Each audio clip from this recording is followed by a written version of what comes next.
Hi hello ನಮಸ್ಕಾರ. ನಾನು ಇವತ್ತು ನುಗ್ಗೆಕಾಯಿ ಮಟನ್ ಸಾರು ಮಾಡ್ತಾಯಿದ್ದೀನಿ. ಬನ್ನಿ ನೋಡೋಣ ಹೇಗೆ ಮಾಡೋದು ಅಂತ. ನಾನು ಮಟನ್ ಒಂದು 300 ಗ್ರಾಮ್ ಅಷ್ಟು ತೊಗೊಂಡಿದ್ದೀನಿ, ಮತ್ತು ನುಗ್ಗೆಕಾಯಿ 2 ತೊಗೊಂಡಿದ್ದೀನಿ.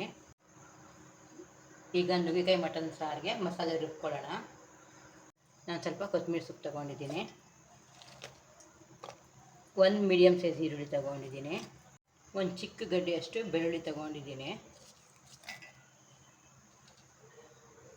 ಶುಂಠಿ 1 ಇಂಚ್ ತೊಗೊಂಡಿದ್ದೀನಿ,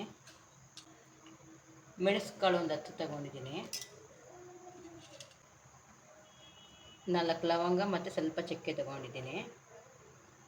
ನಾನು ಕಾಯಿ ಚೂರು 1 ಬಟ್ಲಾಗುವಷ್ಟು ತೊಗೊಂಡಿದ್ದೀನಿ. ಈ ಬಟ್ಲಲ್ಲಿ ನಾವು ಪಲ್ಯ ಎಲ್ಲ ತೊಗೊಳ್ತೀವಲ್ಲ ಆ ಬಟ್ಲಲ್ಲಿ. ಧನಿಯಾ ಪುಡಿ 1 ಸ್ಪೂನ್ ಆಗುವಷ್ಟು ಹಾಕ್ಕೊಳ್ತಾ ಇದ್ದೀನಿ.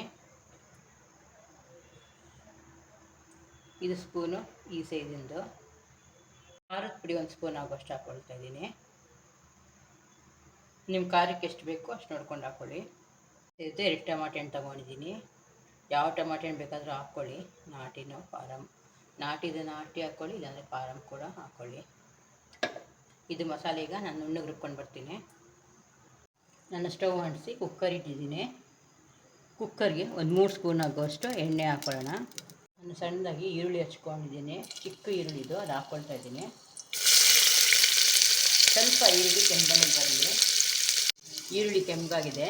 ಈಗ ಮಟನ್ ಹಾಕ್ಕೊಳ್ತಾ ಇದ್ದೀನಿ. ನಾನು ಮಟನ್ನು 300 ಗ್ರಾಮ್ ಅಷ್ಟು ತೊಗೊಂಡಿದ್ದೀನಿ. ಮಟನ್ ಹಾಕ್ಕೊಳ್ತಾ ಇದ್ದೀನಿ. ಮಟನ್ನು ಚೆನ್ನಾಗಿ ಫ್ರೈ ಮಾಡ್ಕೊಳ್ಳೋಣ. ಮಟನ್ಗೆ 1/4 ಸ್ಪೂನ್ ಆಗುವಷ್ಟು ಅರಿಶಿನ ಪುಡಿ ಹಾಕ್ಕೊಳ್ತಾ ಇದ್ದೀನಿ.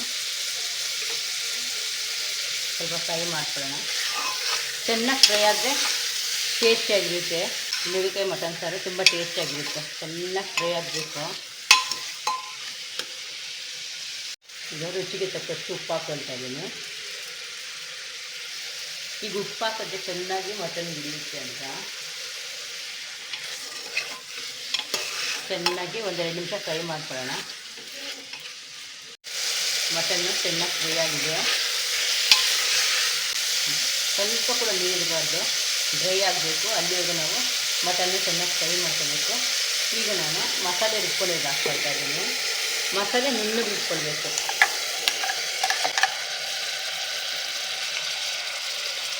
ಈಗ ಮಸಾಲೆ ಇದೆಲ್ಲ ಸ್ವಲ್ಪ ಫ್ರೈ ಮಾಡ್ಕೊಳ್ಳೋಣ.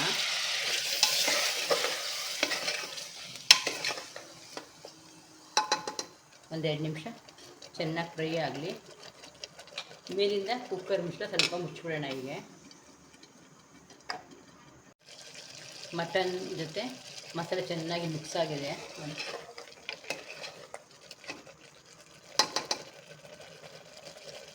ಈಗ ನಾನು ಜಾರ್ ತೊಳೆದಿರೋ ನೀರು ಹಾಕ್ತಾಯಿದ್ದೀನಿ. ನಾನು 1 ಗ್ಲಾಸ್ ಅಷ್ಟು ನೀರು ತಗೊಂಡಿದ್ದೀನಿ. ನೋಡ್ಕೊಳ್ಳಿ, ಗಟ್ಟಿ ಆದರೆ ಸ್ವಲ್ಪ ನೀರು ಹಾಕ್ಕೊಂಡು ಮಾಡ್ಕೊಳ್ಬೋದು.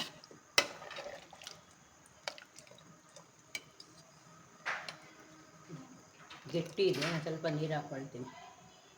ನಾನು ಇನ್ನೊಂದು ಅರ್ಧ ಗ್ಲಾಸಷ್ಟು ನೀರು ಹಾಕ್ಕೊಳ್ತಾ ಇದ್ದೀನಿ. ಹಾಕಿ ಚೆನ್ನಾಗಿ ಮಿಕ್ಸ್ ಮಾಡಿಬಿಟ್ಟು ಒಂದು 4ರಿಂದ 5 ವಿಷಿಲ್ ಬಿಡೋಣ. ಮಟನ್ ಮೇಲೆ ಡಿಪೆಂಡ್ ಆಗುತ್ತೆ. ಇದು ಮಟನ್ ತುಂಬ ಚೆನ್ನಾಗಿದೆ, 3 ವಿಷಿಲ್ಗೆಲ್ಲ ಬೆಂದೋಗ್ಬಿಡುತ್ತೆ.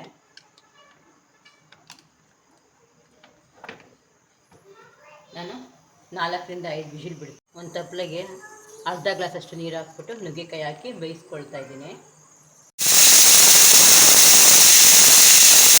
ಈಗ 4 ವಿಷಿಲ್ ಆಗಿದೆ. ನಾನು ಸ್ಟವ್ ಆಫ್ ಮಾಡ್ತಾಯಿದ್ದೀನಿ. ಈ ಕಡೆ ನುಗ್ಗೆಕಾಯಿನೂ ಬೆಂದೋಗ್ಬಿಟ್ಟಿದೆ. ಅಂದರೆ ಮುಕ್ಕಾಲಷ್ಟು ಬೇಯಿಸ್ಬೇಕು, ಆಮೇಲೆ ಸ್ವಲ್ಪ ಸಾರಲ್ಲಿ ಬೇಯಿಸ್ಬೇಕು. ಈಗ ನಾನು ನುಗ್ಗೆಕಾಯಿ ಕೂಡ ಆಫ್ ಮಾಡ್ತಾಯಿದ್ದೀನಿ. ಸ್ವಲ್ಪ ವಿಷಿಲ್ ಹೋದ್ಮೇಲೆ ಕುಕ್ಕರ್ ಮುಚ್ಚಳ ತೆಗಿಯೋಣ.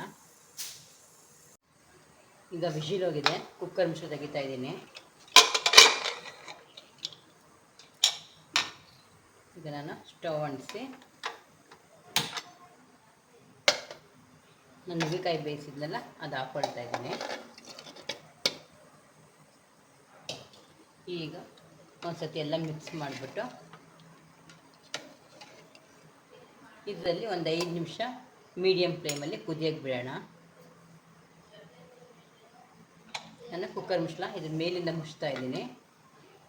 ಒಂದು 5 ನಿಮಿಷ ನಾನು ಮೀಡಿಯಮ್ ಫ್ಲೇಮಲ್ಲಿಟ್ಟು ಬೇಯಿಸ್ತಾ ಇದ್ದೀನಿ. ಈಗ 5 ನಿಮಿಷ ಆಗಿದೆ, ನೋಡೋಣ. ಸಾರು ಘಮ ಘಮ ಅಂತ ಸ್ಮೆಲ್ ಬರ್ತಾ ಇದೆ. ಈಗ ನುಗ್ಗೆಕಾಯಿ ಮಟನ್ ಸಾಂಬಾರು ರೆಡಿಯಾಗಿದೆ. ಮಟನ್ ಒಳಗೆ ಚೆನ್ನಾಗಿ ಬಂದೋಗ್ಬಿಟ್ಟಿದೆ. ಈಗ ನಾನು ಸ್ಟವ್ ಆಫ್ ಮಾಡಿಬಿಟ್ಟು ಸರ್ವ್ ಮಾಡ್ಕೊಳ್ತೀನಿ. ನುಗ್ಗೆಕಾಯಿ ಮಟನ್ ಸಾರು ರೆಡಿ ಆಯಿತು. ತುಂಬ ರುಚಿಯಾಗಿರುತ್ತೆ ಈ ನುಗ್ಗೆಕಾಯಿ ಮಟನ್ ಸಾರು. ದೋಸೆಗೆ, ಇಡ್ಲಿಗೆ, ಅನ್ನಕ್ಕೆ, ಮುದ್ದೆಗೆ ಎಲ್ಲದಕ್ಕೂ ಆಗುತ್ತೆ. ತುಂಬ ರುಚಿಯಾಗಿರುತ್ತೆ. ಒಮ್ಮೆ ನೀವು ಟ್ರೈ ಮಾಡಿ ನೋಡೋಣ, ಟೇಸ್ಟ್ ಮಾಡಿ.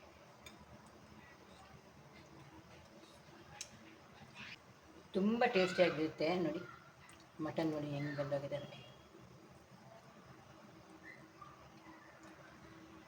ಈ ನುಗ್ಗೆಕಾಯಿ ಮಟನ್ ಸಾಂಬಾರು ನಿಮಗೆ ಇಷ್ಟ ಆದಲ್ಲಿ ಪ್ಲೀಸ್ ಲೈಕ್ ಆ್ಯಂಡ್ ಶೇರ್ ಮಾಡಿ. Thank you. ಸಬ್ಸ್ಕ್ರೈಬ್ ಕೂಡ ಮಾಡಿ.